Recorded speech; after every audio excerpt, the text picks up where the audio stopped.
Have you ever wondered how the Christian Church, once united, became divided into Catholicism and Orthodoxy? This was not just a matter of geography or culture, but a conflict fueled by political power, theological disputes, and historical betrayals. Some say it was inevitable, while others believe it could have been prevented. In this journey through history, we will uncover the true reasons behind the Great Schism of 1054, exploring the moments that shattered the unity of Christianity. From theological debates about a single word in the Creed to the brutal sack of Constantinople, this is a story of faith, ambition, and struggle. This division still shapes the Christian world today, affecting millions of believers. Understanding its roots allows us to grasp the complex relationship between Eastern Orthodoxy and Roman Catholicism, and the possibility of unity in the future. Prepare to rethink everything you thought you knew about the history of Christianity. In this video, we will dive deep into the past, uncovering the key theological, political, and cultural conflicts that shape the two most influential branches of Christianity. If you are Catholic, Orthodox, or simply curious, this video is for you. The story you're about to hear will challenge your perspective on Christian history and provide a clearer picture of how faith and power have always been intertwined. Before we begin, make sure to subscribe to this channel so you don't miss more content like this. Hit the like button to help spread this important discussion and let us know in the comments. Do you think unity is still possible? Now, let's embark on this incredible journey and explore the real reasons behind the greatest division in Christian history. The Christian Church was once a unified body, spreading rapidly across the Roman Empire, bringing together believers under a single faith. In its early centuries, the Church was structured around 5 patriarchates: Rome, Constantinople, Alexandria, Antioch, and Jerusalem. These centers worked in harmony, each with its own traditions but united in doctrine and leadership. However, as Christianity expanded, so did internal conflicts, leading to tensions that would ultimately result in division. While many assume the split between the Catholic and Orthodox churches was due to cultural differences, the reality is far more complex. Political ambitions, theological disputes, and centuries of power struggles played a pivotal role in what became one of the most significant schisms in religious history. The question remains, was this separation inevitable, or could unity have been preserved? Understanding this divide requires a deep examination of both the historical context and the key figures involved in shaping the fate of Christianity. The early church functioned as a network of local communities, each governed by bishops who were seen as successors to the apostles. Among them, the Bishop of Rome, later known as the Pope, held a position of special honor due to the belief that he was the direct successor of St. Peter. However, this role was not initially seen as absolute. The Eastern churches viewed authority as a shared responsibility, where decisions were made collectively through councils. Over time, differing perspectives on leadership began to emerge, particularly between Rome and Constantinople. The fall of the Western Roman Empire in 476 AD shifted the balance of power significantly, as the Pope in Rome assumed not only religious but also political authority. Meanwhile, in the East, the Byzantine emperor maintained control over church affairs, with the Patriarch of Constantinople acting as a key religious figure under imperial oversight. This fundamental difference in governance laid the groundwork for future disputes over church leadership and decision-making. One of the earliest and most significant conflicts arose over Christological debates concerning the nature of Jesus Christ. The Council of Chalcedon in 451 AD defined Christ as having two natures, divine and human, in one person. While this doctrine was accepted by Rome and Constantinople, it was rejected by some Eastern Christian groups, leading to the first major schism in Christian history. The Oriental Orthodox churches, including the Coptic, Armenian, and Syriac churches, split from the main body of Christianity over this doctrinal issue. This event highlighted how theological disagreements could create lasting divisions and demonstrated the challenges of maintaining unity within a diverse and rapidly growing faith. Although the Chalcedonian split was separate from the later East-West schism, it served as an early warning sign of how theological and political conflicts could fracture the Christian world. The issue of papal authority became one of the most contentious points of division between the Eastern and Western churches. Rome asserted that the Pope, as the successor of St. Peter, held universal jurisdiction over all Christians. The Eastern bishops, however, viewed the Pope as primus inter pares, first among equals, meaning that while he held a position of honor, he did not have supreme authority over the entire church. The Patriarch of Constantinople, supported by the Byzantine emperor, resisted the idea that Rome could dictate doctrine without the consent of other bishops. This dispute intensified over the centuries as Rome sought to centralize its authority, while Constantinople and other Eastern patriarchates upheld the tradition of conciliar decision-making. The growing divide over the nature of church governance created increasing friction, making compromise more difficult as time went on. A major theological controversy that further deepened the divide was the Filioque dispute. The original Nicene Creed, established in 381 AD, stated that the Holy Spirit proceeds from the Father. However, the Western Church later added the phrase, "and the Son," Filioque, to emphasize that the Holy Spirit proceeds from both the Father and the Son. This alteration was made without the approval of an ecumenical council, leading to outrage in the East. The Eastern Church viewed this unilateral change as an overreach of papal authority and a violation of established doctrine.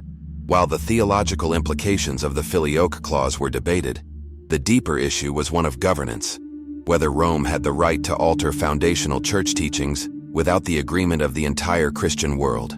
This dispute symbolized the broader struggle between centralized authority in the West and collegial decision-making in the East. Cultural differences also played a significant role in the growing estrangement between the two churches. The Latin-speaking West and the Greek-speaking East developed distinct theological traditions, modes of worship, and even approaches to religious art and philosophy.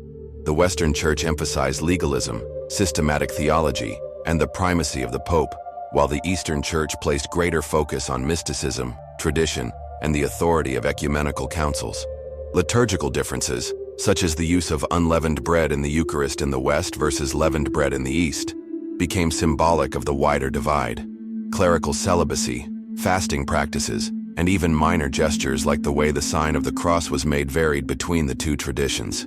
These differences, while seemingly small, contributed to the growing perception that Eastern and Western Christianity were evolving into separate entities. Political factors exacerbated the rift, as both Rome and Constantinople vied for influence over newly converted Christian territories.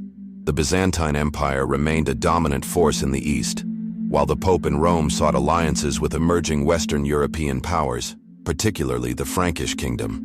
The coronation of Charlemagne as Holy Roman Emperor in 800 AD was a major turning point, as it directly challenged the authority of the Byzantine emperor. The Eastern Church viewed this as an unacceptable intrusion into its sphere of influence, deepening the divide between the two branches of Christianity. Disputes over jurisdiction in regions such as the Balkans and Eastern Europe led to repeated clashes between the Pope and the Patriarch of Constantinople. These political struggles, combined with theological disagreements, set the stage for the final and irreversible break between the Catholic and Orthodox churches. By the 11th century, tensions had reached a breaking point. In 1054, Pope Leo IX sent Cardinal Humbert of Silva Candida to Constantinople to negotiate with Patriarch Michael Cerularius. The discussions quickly turned hostile, with neither side willing to compromise on key issues. Ultimately, Humbert placed a bull of excommunication on the altar of Hagia Sophia, formally severing ties between Rome and Constantinople.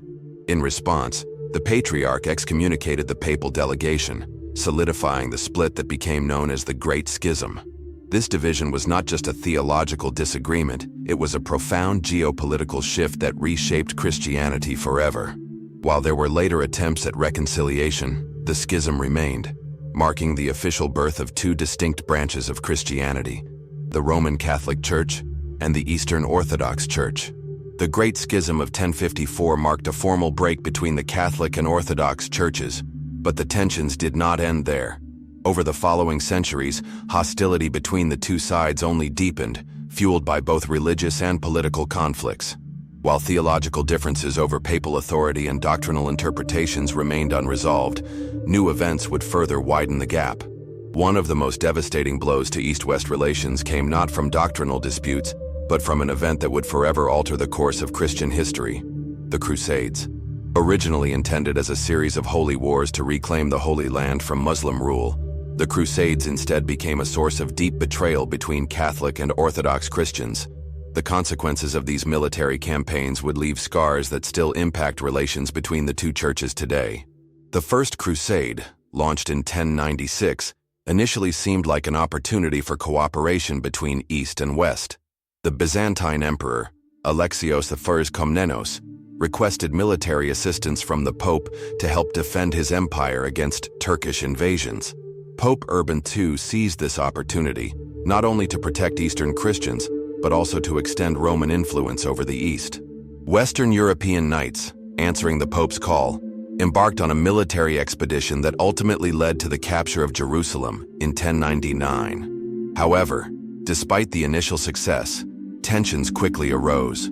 The Crusaders, rather than restoring Byzantine control over captured territories, established their own independent Crusader states. This betrayal reinforced the Byzantine perception that the Western Church was not acting as a true ally, but as a competitor seeking territorial expansion. The relationship between East and West deteriorated further with the Fourth Crusade in 1204. Instead of heading to Jerusalem, the Crusaders, manipulated by Venetian merchants and driven by financial interests, turned against Constantinople, the heart of Eastern Christianity. What followed was one of the most shocking and disgraceful events in Christian history. The Crusaders stormed the city, looting its treasures, burning its homes, and desecrating its churches. The magnificent Hagia Sophia, the most sacred site in Orthodoxy, was ransacked. Precious relics were stolen and taken to Western Europe, some of which remain there today. Worse still, Christian knights, supposedly fighting for God, violated, murdered, and enslaved fellow Christians. This event sealed the divide between Catholicism and Orthodoxy, making reconciliation nearly impossible for centuries to come. The sack of Constantinople in 1204 left the Byzantine Empire in ruins and deeply traumatized the Orthodox world. The city was placed under Western control for nearly 60 years, with a Catholic ruler installed on the Byzantine throne. Although the Byzantines eventually regained their capital in 1261, the damage was irreversible. The Orthodox Church viewed the Latin West not as a brother in faith, but as an oppressor and a threat to their very existence. The Pope condemned the atrocities committed in Constantinople, but the apology did little to mend relations. The betrayal of 1204 became a permanent wound in the memory of Eastern Christians, and to this day, it remains one of the greatest obstacles to reunification between Catholicism and Orthodoxy. The once unified Christian world was now more divided than ever. In the centuries that followed, the Catholic and Orthodox churches continued to develop along separate paths, reinforcing their distinct theological identities. The Catholic Church, under the leadership of the Pope, continued to centralize its authority, defining doctrines such as papal infallibility, which proclaimed that the Pope could make certain decisions without error. The Orthodox Church, in contrast, held firmly to the belief that authority resided in councils rather than a single leader. The East rejected the notion that any one bishop, even the Pope, could define doctrine without the consensus of the entire Church. These contrasting approaches to authority, combined with centuries of resentment and conflict, ensured that the schism remained firmly in place. While efforts at dialogue were made, true reconciliation remained out of reach. The centuries following the Fourth Crusade solidified the division between the Catholic and Orthodox churches, not only in doctrine, but in deep cultural and political alienation. The trauma of 1204 made many Orthodox Christians see the Latin West not just as a theological adversary, but as an existential threat. Even as the Byzantine Empire recovered Constantinople in 1261, it never regained its former strength, and suspicion toward Rome remained deeply embedded in Orthodox consciousness. Meanwhile, the Catholic Church continued expanding its influence in the West, developing its own theological and administrative structures independently from the East. The idea of a single unified Christian church now seemed more distant than ever. However, despite this hardened division, some rulers and church leaders made efforts to reconcile the two traditions. In the 15th century, facing the growing threat of the Ottoman Empire, Byzantine emperors attempted to seek Catholic support in exchange for theological concessions. This led to the Council of Florence, 1439, where an agreement was reached to reunify the churches under the Pope's authority. But the Orthodox faithful, still bitter from past betrayals, overwhelmingly rejected this attempt at unity. The reconciliation was short-lived, and within decades, the East and West were once again completely divided. In 1453, The final blow to Orthodox power came with the fall of Constantinople to the Ottoman Empire. The once great Byzantine Empire, the political and cultural stronghold of Eastern Christianity, was no more. The Patriarch of Constantinople, once a major figure in global Christianity, now lived under Islamic rule, subject to the authority of the Ottoman Sultan. This left the Orthodox world fragmented, politically weakened, and increasingly isolated from the West. Meanwhile, Catholicism continued to flourish in Western Europe, strengthened by the Renaissance and later by the Protestant Reformation, 1517. Ironically, just as the Catholic Church stood victorious over the Orthodox East, it faced a new and unexpected challenge from within. Martin Luther's rebellion against Rome led to the emergence of Protestantism, further fracturing Christianity into multiple competing branches. From the Orthodox perspective, this was further evidence that Rome had lost its way. Instead of preserving unity, as the Pope claimed to do, the Catholic Church had now spiraled into internal division. The Orthodox Church, though politically weakened, saw itself as the unchanging guardian of the original Christian faith, unaffected by Rome's increasing doctrinal innovations. As centuries passed, the Catholic and Orthodox worlds continued to drift apart, each developing along its own distinct theological, political, and cultural lines. The Catholic Church expanded its reach through colonization and missionary efforts, bringing Christianity to new continents, while the Orthodox Church remained concentrated in Eastern Europe, Russia, and parts of the Middle East. The papacy grew even more centralized, with the doctrine of papal infallibility officially declared in 1870 during the First Vatican Council. To the Orthodox, this doctrine was unacceptable, as it went against the historical tradition of church governance through councils, rather than through a single supreme authority. Meanwhile, the Orthodox world faced its own crises, especially in the 20th century. The rise of communism in Russia and Eastern Europe led to brutal persecution of Orthodox Christians, with thousands of churches destroyed and clergy executed under Soviet rule. While Catholicism also faced struggles, particularly during the French Revolution and the decline of papal political power, the sheer scale of suffering endured by the Orthodox Church under communist regimes further shaped its identity as a faith that had survived through oppression and martyrdom. The deep wounds of history only made reconciliation between East and West more difficult. Despite the long history of division, moments of dialogue and goodwill between Catholics and Orthodox have emerged, especially in the last century. In 1965, Pope Paul VI and Patriarch Athenagoras took a historic step by lifting the mutual excommunications of 1054, symbolizing a willingness to move toward reconciliation. This was followed by further meetings between popes and patriarchs, including Pope John Paul II's visits to Orthodox countries and efforts to acknowledge past Catholic mistakes, such as the apology for the sack of Constantinople. However, despite these diplomatic efforts, the fundamental theological and ecclesiastical differences remain unresolved. The Orthodox Church still rejects the Pope's universal jurisdiction, and the Catholic Church continues to uphold doctrines that the Orthodox consider unacceptable. While mutual respect has grown, true unity remains a distant dream. The modern world presents new challenges, from secularism to geopolitical tensions, that further complicate relations between the two traditions.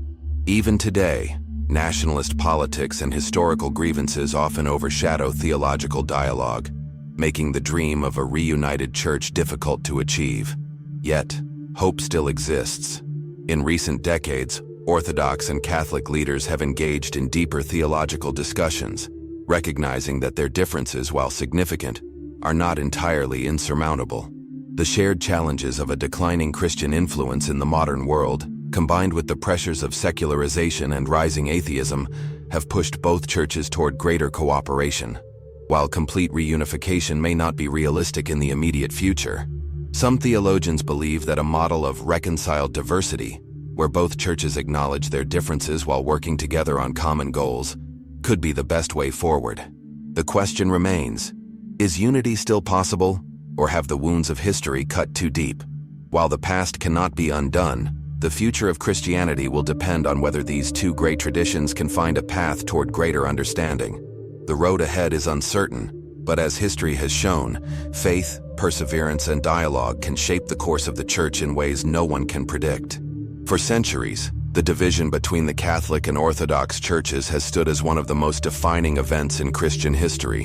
What began as a theological and political dispute has shaped the faith, identity, and traditions of millions of believers worldwide. From the early councils and papal claims to the traumatic events of the Crusades and the continued separation of East and West, this story is not just about history. It is about faith, power, and the very foundation of Christianity itself. While the wounds of the past run deep, the question remains: is unity still possible, or is the division too great to overcome? Throughout this journey, we have seen how theological disputes like the Filioque controversy, the authority of the Pope, and differing interpretations of doctrine have fueled this schism. But beyond theology, we have also uncovered how political ambition, cultural differences, and historical betrayals played just as significant a role.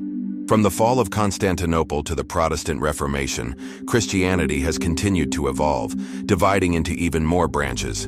And yet, despite everything, the core message of Christ remains unchanged: a call to love, faith, and unity. If the Church was once one, could it be again? In today's world, where Christianity faces new challenges, including secularization, declining faith, and global conflicts, the need for unity is greater than ever.